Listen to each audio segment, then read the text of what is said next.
स्वीकारो प्रभु मेरा वंदनम, स्वीकारो प्रभु मेरा वंदनम। वीर अति वीर की धीर गंभीर की, वीर अति वीर की धीर गंभीर की, सन्मति वीर की जय हो महावीर की, सन्मति वीर की जय हो महावीर की, सन्मति वीर की जय हो महावीर की। अनंतकारी शासनपति श्रीमद् भगवान महावीर स्वामी को अनंत अनंत वंदन करने के पश्चात परम पूज्य परम श्रद्धेय मेरी आस्थाओं के सुमेरु शिखर पूज्य गुरुदेव एवं मेरे जीवन के निर्माता श्री गुनी जी महाराज के पवित्र पावन चरण कमलों में रहकर जो कुछ भी मैं अपनी अल्प बुद्धि द्वारा ग्रहण कर रही हूँ वह आपके समक्ष कहने का प्रयास कर।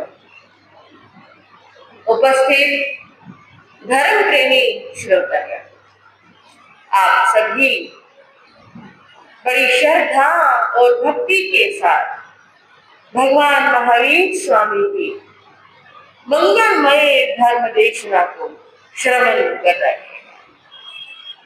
कल आपके सामने एक विषय की शुरुआत हुई, भगवान महावीर की पाठशाला। बंधुओं, ये सिर्फ पाठशाला नहीं है,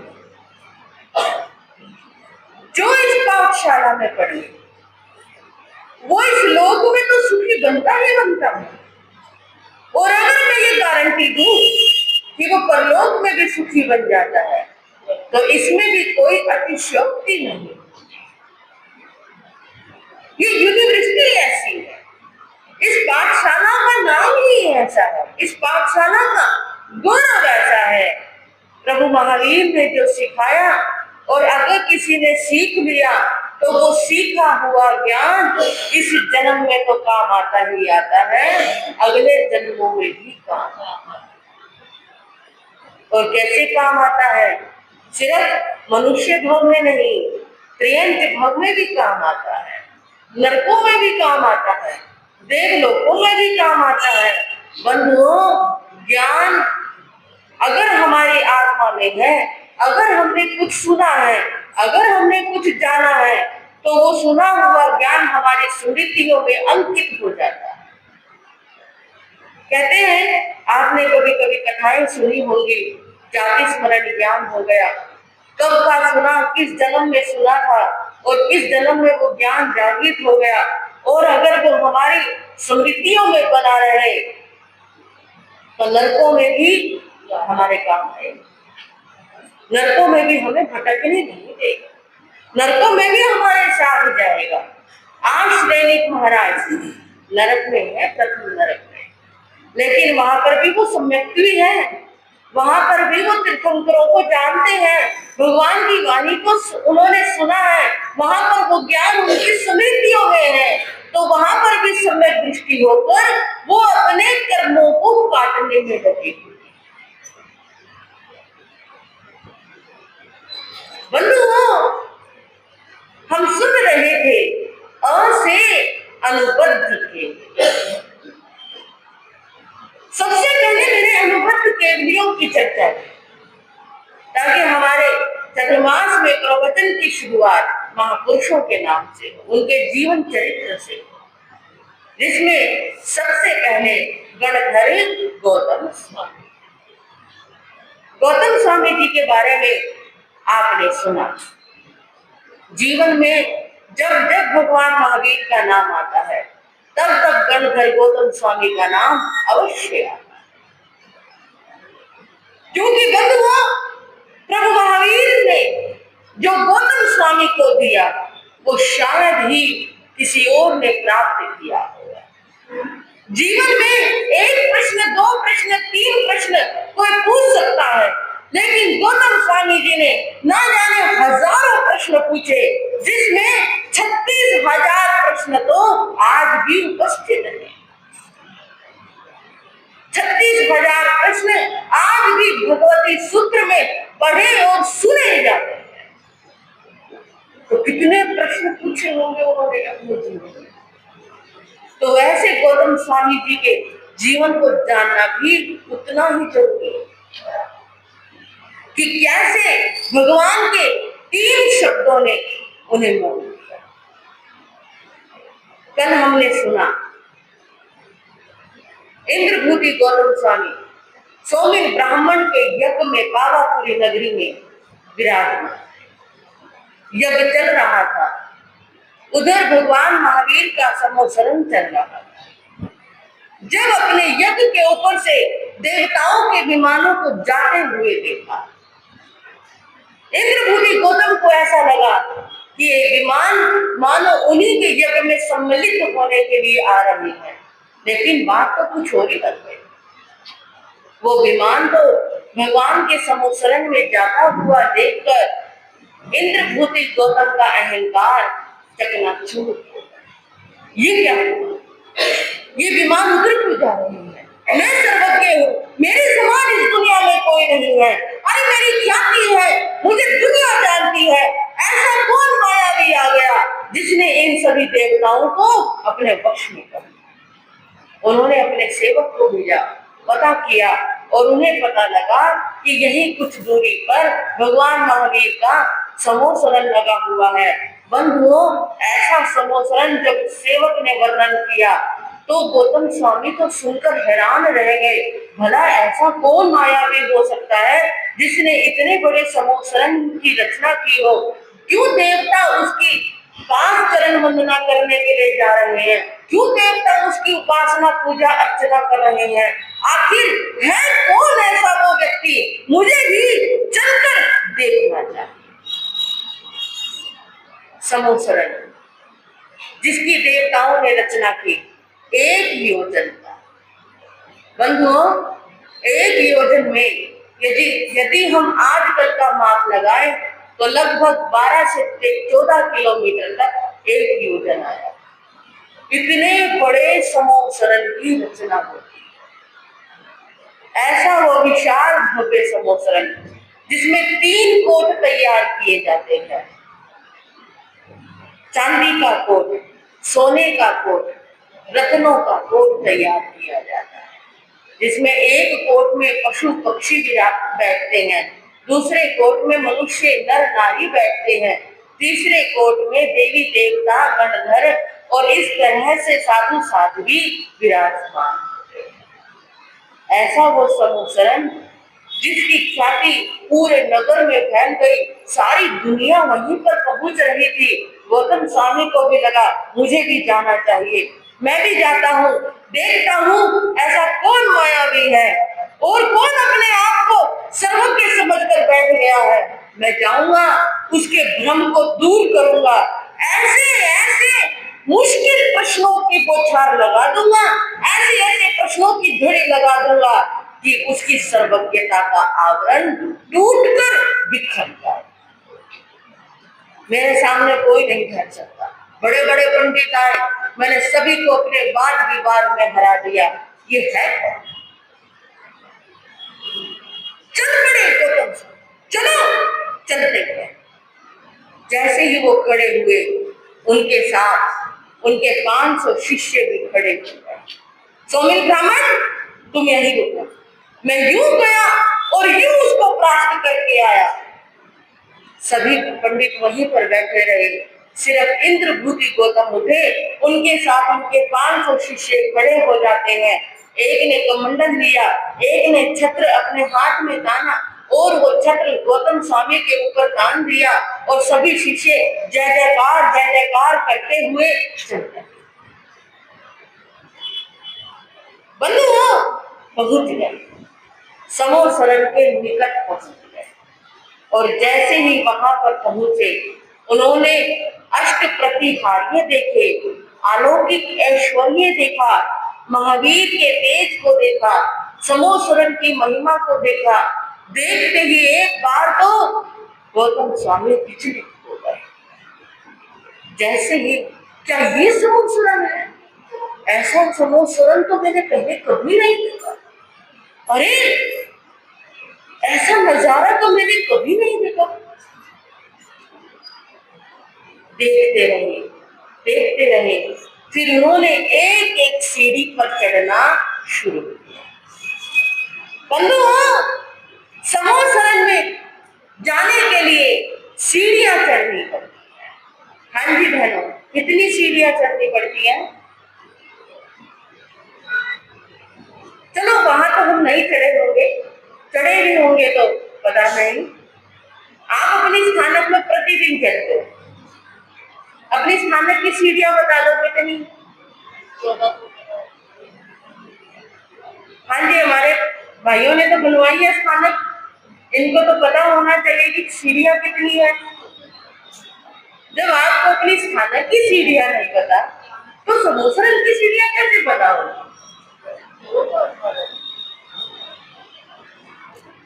बंधुओं, पहली सीढ़ी, दूसरी सीढ़ी, वो समोसरण इतना विशाल होता है कि वहां पर 20,000 सीढ़ियां, 20,000 सीढ़ियां पूरे पंजाब में भी देखने को मिल जाए तो बहुत बड़ी बात।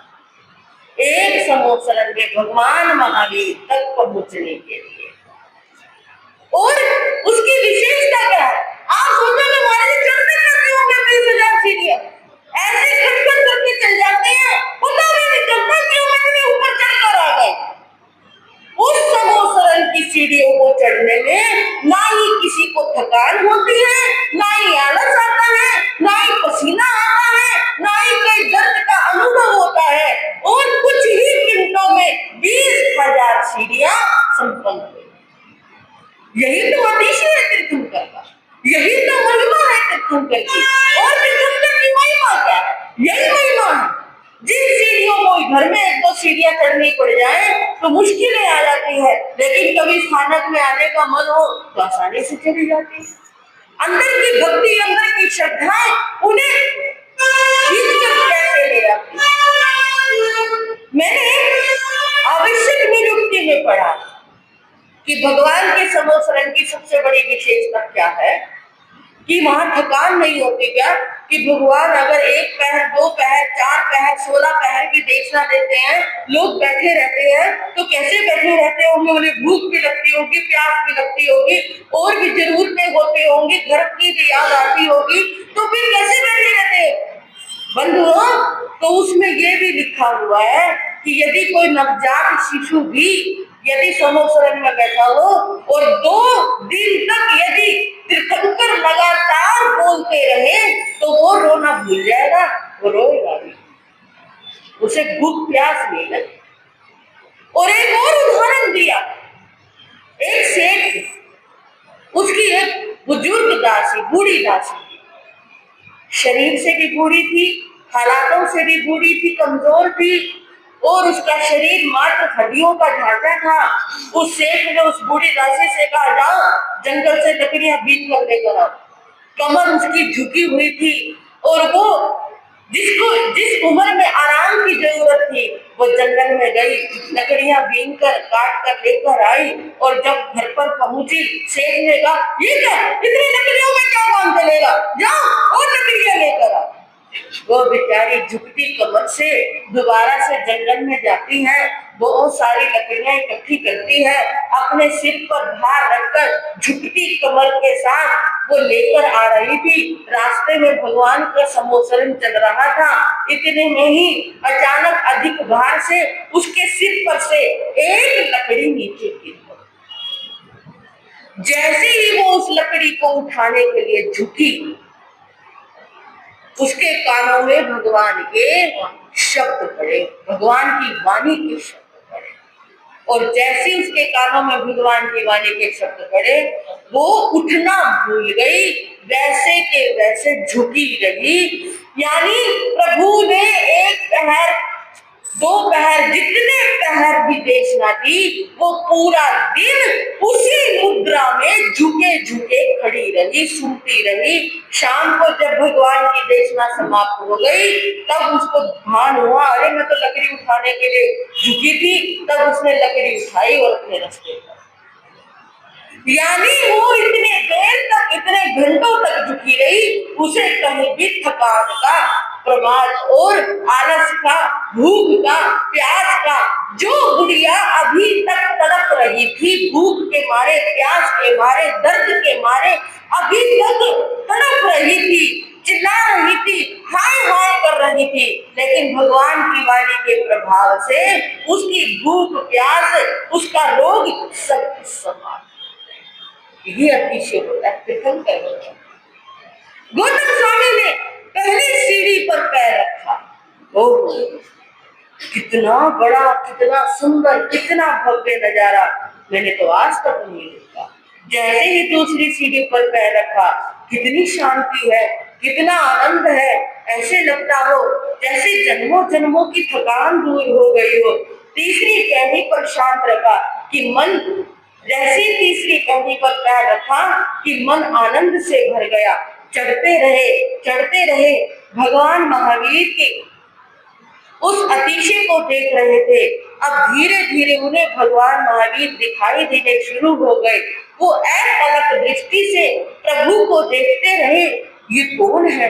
क्या ये वही मायावी है जिसकी चर्चा मेरा सेवक कर रहा था? क्या रूप है इसका, क्या सौंदर्य है, क्या आकर्षण है, देवता इंद्रदेव कैसे इसको चंवर डुला रहे हैं, क्या नजारा। दुनिया में देव अनेकों है, अरिहंत देव का क्या कहना। दुनिया में देव अनेकों है, अरिहंत देव का क्या कहना।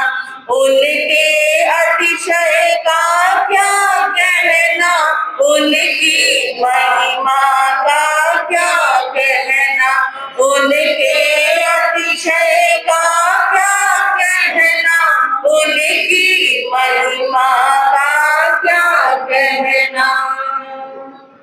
बंधुओं, ये वो वर्णन है जिसे शब्दों से बांधा नहीं जा सकता, जिसे शब्दों में एक सीमित समय में सुनाया नहीं जा सकता, सिर्फ अनुभव किया जा सकता है। उस पल के नजारे को कल्पनाओं में उतारा जा सकता है। कैसा होगा वो पल, कैसा होगा वो समोसरन। आप किताबों में जब उसकी फोटो देखते हो तो आपको भी एक बार लगता होगा, क्या ऐसा भव्य नजारा होता होगा, हुआ होगा, क्या ऐसा होगा, वास्तविकता है। तो अगर वास्तविकता है तो वो शब्दों में उसे बांधना बहुत मुश्किल होता है। जैसे ही गौतम स्वामी ने प्रभु महावीर को देखा, सोचने लगे मैं कहां आ गए, मैंने क्या सोचा था, क्या वास्तव में ये सर्वज्ञ है? यदि ये सर्वज्ञ है तो इंद्रभूति तो गलत जगह आ गया। यदि वास्तव में ये वही है जिसे दुनिया कह रही थी, तो इंद्रभूति तेरा अहंकार टूटने वाला है। नहीं नहीं, ऐसा नहीं हो सकता। मेरे जैसा सर्वज्ञ संसार में कोई नहीं है, मेरे से बड़ा कोई नहीं है। एक बार उनका मन ये भी मान रहा था, अगर ये महावीर है, ये ब्रह्मा है, हो सकता है कोई ब्रह्मा हो। नहीं नहीं, ब्रह्मा नहीं है। ब्रह्मा तो बूढ़े बूढ़े नजर आते हैं, लेकिन ये बूढ़े भी नहीं है। हो सकता है ये विष्णु हो। विष्णु कैसे हो सकते हैं?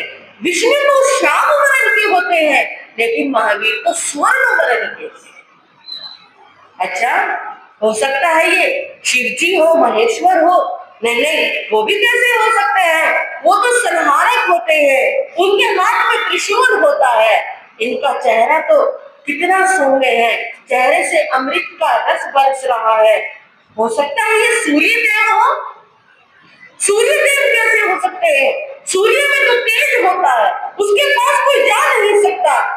सूर्य तो सबको जला देता है, पर ये तो शांत है। तो फिर चंद्रमा होंगे? चंद्रमा भी नहीं हो सकते। अरे चंद्रमा में तो दाग होता है, इनमें तो कोई दाग भी नजर नहीं आता। हो सकता है ये कोई कामदेव हो, ये कोई कामदेव नहीं है बंधुओं, ये तो सर्वगुण संपन्न है, ये सर्वज्ञ है, ये तीर्थंकर है। अगर ऐसा हुआ तो इंद्रभूति तेरा यहाँ आना निष्फल हो जाएगा। चलो मैं वापस मैं यहीं से वापस लौट जाता हूँ। नहीं नहीं, अगर मैं वापस लौट गया तो मेरा यश, मेरा मान, मेरा सम्मान मिट्टी में मिल जाए। क्या कहेगी दुनिया कि इंद्रभूति बिना लड़े वापस लौट आया, मैं कायर कहलाऊंगा। बड़ी भूल की इंद्रभूति तूने यहाँ आकर, ये क्या कर लिया? लौट कर जा नहीं सकता, इन्हें प्राप्त कर नहीं सकता, अब क्या करूं? उलझ पुलझ में हो रहे थे और इसी उलझ पुलझ में भगवान के समक्ष जाकर खड़े हो गए। और जैसे ही भगवान के समक्ष जाकर खड़े हुए, बंधुओं, प्रभु ने उन्हें पुकार लिया, सागरम सुआवत्तम, हे इंद्रभूति गौतम तुम आ गए। जैसे ही भगवान के मुख से अपना नाम सुना, सुनते ही हैरान, कितना मीठा बोलते हैं, कितना आनंद आता है इनके वचनों को सुनकर। इन्हें मेरा नाम कैसे पता लगा? इसमें कौन सी बड़ी बात है? बता दिया होगा किसी ने पहले आकर, इंद्रभूति गौतम आ रहे हैं, थोड़ा सावधान रहना। हाँ जी, ऐसे भी हो सकता है, इंद्रभूति गौतम आ रहे हैं मातृमान करने के लिए, थोड़ा सावधान रहना। हो सकता है किसी ने पहले आकर बता दिया। गौतम, क्या तुम्हारे मन में ये शंका है कि आत्मा का अस्तित्व है या नहीं? आत्मा है भी या नहीं भी? क्या तुम्हारे मन में ये शंका है? बस जैसे भगवान ने ये बात सुनकर इंद्रभूति गौतम तो हैरान हो गए। जिस शंका को 50 सालों तक मैंने अपने भीतर रखा, आज तक मैंने किसी को पता नहीं लगने दिया। मैंने एक निश्चय किया था, जो भी मेरी इस शंका को बताएगा उसे ही मैं अपने गुरु रूप में स्वीकार कर लूंगा। तो वो बात इन्हें कैसे पता? और यदि इन्होंने ये बात मुझे बताई है तो इसका मतलब ये सर्वज्ञ है, यही तीर्थंकर है, ये सर्वदर्शी है, इनसे कुछ छिपा हुआ नहीं है। हाथ जोड़, अहंकार टूट गया, हाथ जोड़ दिए और कहने लगे, प्रभु जो आप फरमा रहे हैं वो सत्य है। मेरे मन में शुरू से ही ये शंका थी कि क्या आत्मा का अस्तित्व है या नहीं। बंधुओं, विषय बहुत बड़ा है और इस विषयों को बड़े बड़े आचार्यों ने भी बड़े कठिनाई से प्रस्तुत करने का प्रयास किया कि जो गंधर्वों के मन में शंका थी, भगवान ने उसका किस तरह से निराकरण किया कि किस गंधर्व को किस किस विषय को, वेद को पढ़कर कौन कौन सी शंका उत्पन्न हुई। जिसमें गंधर्व गौतम स्वामी ने जब ये पढ़ा कि ये जो शरीर है पंचभूतों से मिलकर बनता है, और पंचभूत कौन कौन से होते हैं, जिसमें पृथ्वी, पानी, अग्नि, वायु, वनस्पति, इन पंचभूतों से बनकर ये शरीर का निर्माण होता है। और जैसे ही जब ये शरीर अपना यानी आत्मा समाप्त हो जाती है, ये जो शरीर है ये भी मिट्टी में ही मिल जाता है। जो पंचभूत है वो अपने अपने स्थान पर चले जाते हैं, इसलिए आत्मा का कोई अस्तित्व नहीं होता। और फिर से 5 भूत इकट्ठे होते हैं, फिर से ही शरीर का निर्माण हो जाता है। वो अभी तक यही समझ रहे थे, लेकिन भगवान ने कहा, हे गौतम, शरीर अलग है और आत्मा अलग। यदि शरीर का निर्माण होता है, यदि आत्मा और शरीर एक जैसे होते तो मरने के बाद शरीर क्यों नहीं बोलता? वो मुर्दा क्यों पड़ा रह जाता है? वो अचेत क्यों होता है? उसमें हलन चलन की कोई क्रिया क्यों नहीं होती? फिर उसमें कोई गतिविधि क्यों नहीं होती? क्योंकि उसके अंदर से आत्मा निकल चुकी है। जो प्रश्न कर रहा है, गौतम तुम प्रश्न कर रहे हो, ये प्रश्न तुम्हारा शरीर नहीं कर रहा। कौन कर रहा है? आत्मा कर रही है। आप यहाँ बैठे हो, शरीर से बैठे हो, लेकिन आपको लेकर कौन आए? आपकी आत्मा लेकर आए। आप अपनी आत्मा से यहाँ बैठे हो, शरीर से बना यहाँ पर कोई कैसे बैठ सकता है? आत्मा आत्मा ही प्रत्येक क्रिया किया करती है, आत्मा ही सोचती है, आत्मा ही बोलती है, आत्मा में ही ये सारे गुण हुआ करते हैं। शरीर तो आत्मा को रखने का एकमात्र साधन है। प्रकाश होता है, बल्ब देखा है आपने, बल्ब का एक दायरा तैयार किया जाता है, उसके ऊपर एक कांच का खोल चढ़ाया जाता है, उस खोल में उस प्रकाश को समेट लिया जाता है। बिना उस खोल के वो प्रकाश कैसे रहेगा, वो प्रकाश कर ही नहीं पाएगा। इसलिए हर चीज को समेटने का एक दायरा होता है, इस आत्मा को भी समेटने का एक दायरा दिया ये शरीर। और लेकिन जैसे ही आयुष्य कर्म खत्म हुआ, ये आत्मा निकल गई, शरीर यहीं का यहीं रह जाता है। बंधुओं, उसी प्रकार जब प्रभु ने उनको तरह तरह के तर्क और विकल्पों से बताया, उनके वेदों के अनुसार उनको समझाया, तो गौतम स्वामी इंद्रभूति गौतम ने सुना, हैरान रह गए। इसका मतलब वेदों में ये लिखा हुआ था और मैं ही इसका अर्थ गलत कर रहा था। आत्मा का अस्तित्व है, आत्मा और शरीर भिन्न है। उन्होंने जाना, उन्होंने समझा और समझकर हमेशा हमेशा के लिए प्रभु के चरणों में ही बैठ जाते हैं। जब प्रभु ने कहा कि तुमने वेद की विचारों का वास्तविक अर्थ नहीं समझा है, उसमें लिखा हुआ है, न है वही शरीर से सुता प्रिया के ओर बहती रस्ती है शरीरम वा वसंत प्रिया प्रिय न सपृच्छते। जहां से शंका उत्पन्न हुई वो क्या है, वो आत्मा है। तुम सब कहते हो मैं आया, मैं गया, मैंने खाया, मैं प्रसन्न रहना चाहता हूँ, ये कौन है? ये आत्मा है। जब ये शरीर जीर्ण शीर्ण हो जाता है, बंधुओं, गीता में भी श्री कृष्ण ने कहा है कि जब जैसे वस्त्र पुराना हो जाता है तो आप क्या करते हो, नया वस्त्र खरीद कर लेकर आते हो। उसी प्रकार जैसे ही ये शरीर पुराना हो जाता है तो आत्मा भी अपना नया वस्त्र धारण करने के लिए इस शरीर को छोड़ देती है। अब वो वस्त्र कौन सा खरीदेगी, ये आपके कर्मों पर निर्भर करता है। आज आपने 50,000 का सूट पहन लिया, पुराना हो गया, फट गया, तो जरूरी तो नहीं कि अगली बार आप 50,000 का ही सूट पहनोगे। हो सकता है आपका बजट जो है वो 500 का हो सकता है 1000 का हो सकता है 5000 का हो सकता है 100 रुपए का ही सूट पहन लिया, कभी नाइट ड्रेस भी पहन लेते हो। तो बंधुओं, अब अगला जो सूट आपको खरीदना है वो आपके बजट पर निर्भर करता है, और ये भी हो सकता है कि आपने 1 लाख का भी सूट पहन लिया। उसी प्रकार जब हमारा ये शरीर पुराना हो जाता है, आत्मा जब नए वस्त्र यानी नए शरीर को धारण करती है तो वो हमारे कर्मों के बजट के अनुसार तैयार होता है। हाँ जी बहनों और मेरे भाई, अब देखना है आपका बजट कितना है, आपने पुण्य कितने किए, आपने पाप कितने किए। यदि आपने पुण्य अच्छे किए, पुण्यों का बजट भारी है, पुण्यों तराजू में अगर आपने एक तरफ पुण्य रखा, एक तरफ पाप रखा, यदि पुण्य का पलड़ा भारी है तो आपको नया शरीर ये भी हो सकता है कि देवलोकों के देवों का मिल जाए। हो सकता है अगर आपका बजट बराबर बराबर है तो दोबारा से मनुष्य लोक मिल जाए।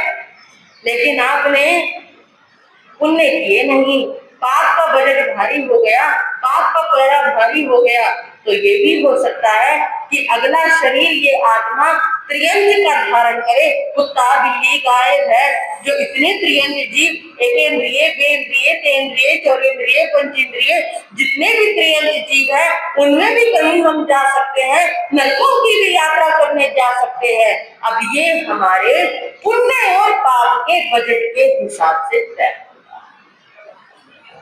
इसे समझना बहुत जरूरी है बंधुओं। हमने आगम बहुत पढ़े, हमने सब कुछ प्रवचन बहुत सुने, लेकिन यदि हम अपने जीवन को निर्धारित नहीं कर पाए, उसे पटरी पर नहीं लेकर आ पाए, तो जैसे ट्रेन कितनी भी बड़ी क्यों ना हो, कितनी भी सुंदर क्यों ना हो, बिना पटरी के वो ट्रेन चल सकती है क्या?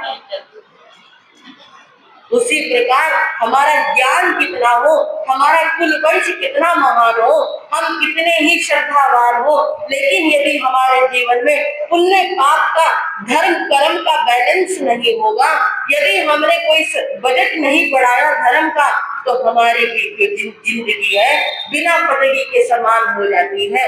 और वो बंधुओं कभी नीचे नरकों में, कभी त्रियंच में, इस तरह नाना गतियों में भटकती है। गौतम स्वामी ने सुना, सुनकर हैरान रह गए, हाथ जोड़, प्रभु जो आप कह रहे हैं वो त्रिकाल सत्य है। आज से ये गौतम आपका हुआ, आपके चरणों में समर्पित हुआ, क्योंकि आप ही मेरे गुरु हैं। मेरा भ्रम टूट चुका है, मेरा संदेह मिट गया है। आज से आप मेरे गुरु, मैं आपका शिष्य हुआ। और इस तरह से गौतम स्वामी हमेशा हमेशा के लिए प्रभु के चरणों में समर्पित हो जाते हैं। हे प्रभु मेरी आत्मा का कल्याण करो। और जब उन्होंने ऐसा कहा, प्रभु ने उन्हें दीक्षा मंत्र प्रदान किया। तो उस समय गौतम स्वामी ने अपने शिष्यों को कहा, शिष्यों मैं तो भगवान के चरणों में दीक्षा दे रहा हूँ, यदि तुम्हें अपने घर वापिस जाना है तो तुम जा सकते हो। शिष्य कहने लगे, गुरुदेव जहाँ आप वहीं हम। तो उस समय उन्होंने कहा, हम भी आपके चरणों में ही दीक्षा लेंगे, हम भी भगवान के धर्म को स्वीकार करेंगे।